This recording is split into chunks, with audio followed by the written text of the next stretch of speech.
Hello, আসসালামু আলাইকুম সুপ্রিয় ছোট্ট সোনামণিরা। আশা করছি সবাই ভালো আছো। আজকেও আমরা স্বরবর্ণ এবং ব্যঞ্জনবর্ণগুলো একসাথে লিখব। প্রথমেই লিখছি অ, মাত্রা দিয়ে ঘুরিয়ে নিচের দিকে লিখছি অ। এর পরে হচ্ছে আ। প্রথমে একটি অ লিখব। অ লিখার পরে আকার দিলে হয়ে যাবে আ। তারপর হচ্ছে হ্রস্ব ই, দীর্ঘ ই। হ্রস্ব ই এর পরে হচ্ছে দীর্ঘ ই। তারপর হচ্ছে হ্রস্ব উ। এখন আমি অন্য একটা কালারের কলম দিয়ে লিখছি দীর্ঘ উ। এখন হচ্ছে রি।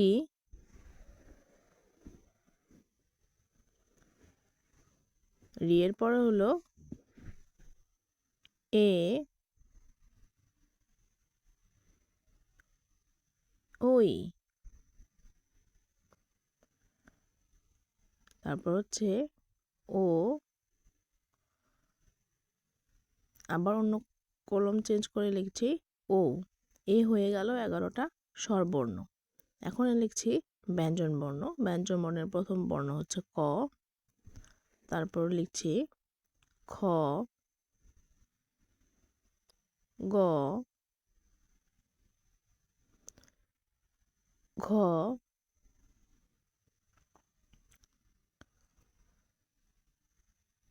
ও,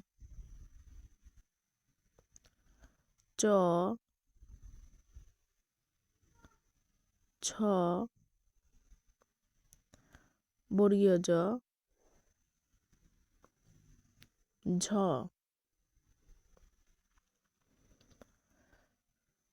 ইয়, ট,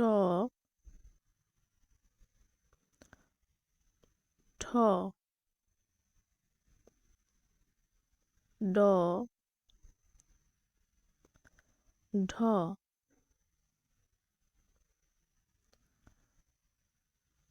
মূর্ধন্য ত, থ, দ, ধ। দন্ত ন, প, ফ, ব, ভ। ভয়ের পরে হলো ম, জ, র, ল, তালব্য শ, মূর্ধন্য ষ, দন্ত স, হ,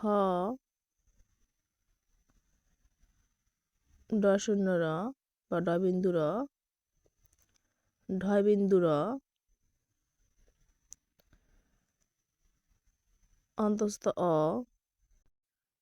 খণ্ডত, অনুস্বার, বিসর্গ, চন্দ্রবিন্দু। তো শিক্ষার্থী বন্ধুরা, আজকে এ পর্যন্তই। পরবর্তী ক্লাসে আবার দেখা হবে ইনশাআল্লাহ। সবাই ভালো থেকো, সুস্থ থেকো। আল্লাহ হাফেজ।